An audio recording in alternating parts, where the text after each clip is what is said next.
अगर आप चैनल पे न्यू हैं तो चैनल सब्सक्राइब करें और बेल आइकन को प्रेस करें ताकि आपको न्यू वीडियो की नोटिफिकेशन मिल सके। स्टूडेंट्स, लास्ट वीडियो में हमने कोहरास्ट लॉ के बारे में पढ़ा था। आज का हमारा टॉपिक है फैराडे लॉ ऑफ इलेक्ट्रोलिसिस। जो फैराडे लॉ ऑफ इलेक्ट्रोलिसिस है उसको समझने से पहले हमें इलेक्ट्रोलिसिस के बारे में पता होना चाहिए। इलेक्ट्रोलिसिस में क्या होता है, यहाँ पे हमने एक बीकर ली है और बीकर में हमने क्या करा है, वाटर लिया और वाटर में हमने डिसॉल्व करा है NaCl को। और यहाँ पे 2 इलेक्ट्रोड है और उन दोनों इलेक्ट्रोड्स को हमने बैटरी से कनेक्ट करा है, ठीक है। और एक एनोड का काम करेगा और दूसरा क्या करेगा, कैथोड का काम करेगा। अगर आपको ध्यान में ना रहे कि कौन एनोड है और कौन कैथोड है तो आप एक वर्ड याद रख सकते हैं, पैनिक।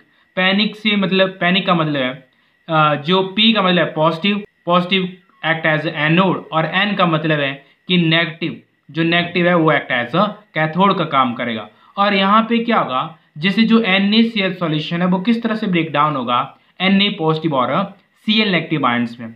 और यहाँ पे क्या होगा, जो Na पॉजिटिव और Cl नेगेटिव आयंस में ब्रेक डाउन होगा और जो पॉजिटिव चार्ज Na पॉजिटिव है वो कैथोड की तरफ जाएगा और जो Cl नेगेटिव आयन है वो किसकी तरफ जाएगा, एनोड की तरफ। इसी प्रोसेस को हम क्या बोलते हैं, इलेक्ट्रोलिसिस। जिसे मान लो NaCl है वो किस तरह से ब्रेक डाउन होगा, Na पॉजिटिव और Cl नेगेटिव आयन में। और जो Na है, जो सोडियम वो एक्ट करेगा कैथोड का काम, और जो Cl नेगेटिव आयन है वो क्या करेगा, एनोड का काम।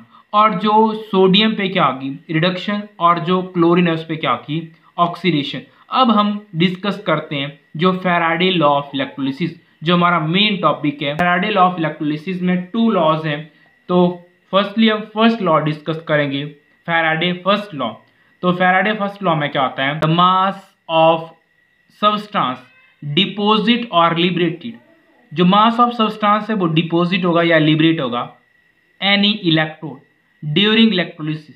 जब इलेक्ट्रोलिसिस होगी तो या तो इलेक्ट्रॉन क्या होगा, डिपोजिट होगा किसी इलेक्ट्रोड पे, या क्या होगा वहां से लिबरेट होगा at any electrode during electrolysis is directly proportional to the amount of charge. वो किसके डायरेक्टली प्रोपोर्शनल है, अमाउंट ऑफ चार्ज के। तो मैथमेटिकली अगर हम फैराडे फर्स्ट लॉ को लिखें तो क्या आएगा, W is directly proportional to the amount of charge, ठीक है। और W is directly proportional to I into t, क्योंकि जो Q है वो किसके बराबर होता है, Q equal to I into t के बराबर। यहाँ पे हमने Q की वैल्यू पुट कर दी तो क्या आएगा, I इंटू टी। और जब हम डायरेक्टली प्रोपोर्शनल हटाते हैं तो कोई ना कोई कांस्टेंट टर्म आती है। तो W equal to Z multiply by I into t, Z equal to F upon 96500, या equal to molar mass N into 96500।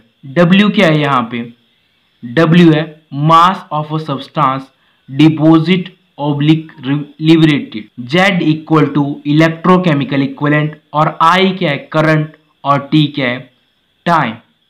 जिसे यहाँ पे डायग्रामेटिकली भी बताया है कि यहाँ पे हमने 2 डिफरेंट इलेक्ट्रोड लिए हैं और उनको हमने बैटरी से कनेक्ट करा है। एक कैथोड है और दूसरा क्या है, एनोड है, ठीक है। तो यहाँ पे क्या होगा, जो फर्स्ट लॉ ऑफ फैराडे में क्या आता है कि जिसे मान लो यहाँ पे कॉपर सल्फेट का सॉल्यूशन लिया और इसमें हमने क्या करा है, कॉपर का इलेक्ट्रोड लिया है। तो यहाँ पे जो कॉपर का इलेक्ट्रोड है वहां से क्या होगा, मास ऑफ सब्सटेंस लिबरेट होगा और दूसरे पे क्या हो जाएगा, डिपोजिट होगा। इसी प्रोसेस को हम क्या बोलते हैं, इसी प्रोसेस को हम बोलते हैं Faraday first law of electrolysis. इसी प्रोसेस को हम क्या बोलते हैं, Faraday first law of electrolysis. What do you mean by Faraday constant. तो जो फैराडे कांस्टेंट है वो किसके बराबर होता है, तो charge of 1 mole of electron. जो चार्ज होता है 1 मोल ऑफ इलेक्ट्रॉन वो किसके बराबर होता है, 6.022 इंटू 10⁻23, और मल्टीप्लाई बाई जो चार्ज ऑफ इलेक्ट्रॉन है वो कितना है, 1.6 इंटू 10⁻19 कूलम। तो जब इसको सॉल्व आउट करेंगे तो क्या आएगा, 96487 कूलम मोल इनवर्स। तो अप्रॉक्सीमेटली हम इसको कितना लिखते हैं, 96500 कूलम मोल इनवर्स। तो जो फैराडे कांस्टेंट है उसकी वैल्यू कितनी होती है, 500 कूलम मोल इनवर्स। नेक्स्ट है व्हाट इज जेड। तो जेड क्या था, what is Z, electrochemical equivalent बोलते हैं जेड को। Electrochemical equivalent is equal to the amount of substance.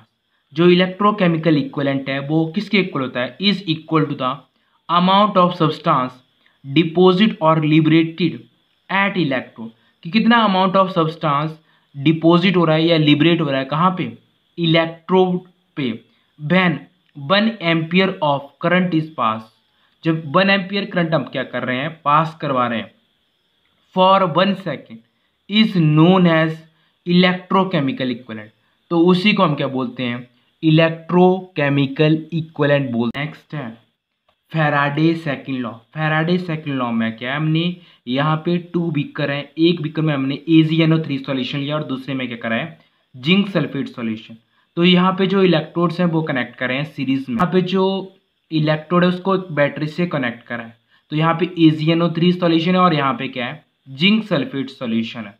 तो फैराडे सेकंड लॉ में क्या आता है, when same amount of electricity pass through 2 different electrolyte, जब same amount of electricity pass करवाएंगे 2 डिफरेंट इलेक्ट्रोलाइट में कनेक्टेड इन सीरीज, और उनको हमने कनेक्ट करा है सीरीज में, अमाउंट ऑफ सब्सटेंस डिपोजिट, जो अमाउंट ऑफ सब्सटेंस है डिपोजिट एट इलेक्ट्रोड, वो कहाँ पे डिपोजिट होगा, इलेक्ट्रोड पे, is directly proportional to their equivalent weight. तो वो किसके बराबर होगा, directly proportional to their equivalent weight. यहाँ से अगर हम देखें, जो amount of Ag deposit upon amount of copper deposit वो किसके बराबर होता है, equal to equivalent weight of Ag divide by equivalent weight of Cu। Amount of Ag वो क्या आएगा, W1 से डिनोट करेंगे, और जो अमाउंट ऑफ Cu उसको हम डिनोट करेंगे W2 से, इक्वल टू वो किसके बराबर होगा, E1 अपॉन E2 से। तो E1 क्या इक्विवेलेंट वेट ऑफ Ag और E2 क्या इक्विवेलेंट वेट ऑफ Cu, और जो W है वो किसके बराबर होता है, W इक्वल टू ZQ के बराबर। तो यहाँ पे क्या आएगा, Z1Q अपॉन Z2Q। तो Q से Q क्या हो जाएगा, कैंसिल, और equal to E1 upon E2। तो Z1 अपॉन Z2 किसके बराबर होगा, E1 अपॉन E2 के बराबर होगा।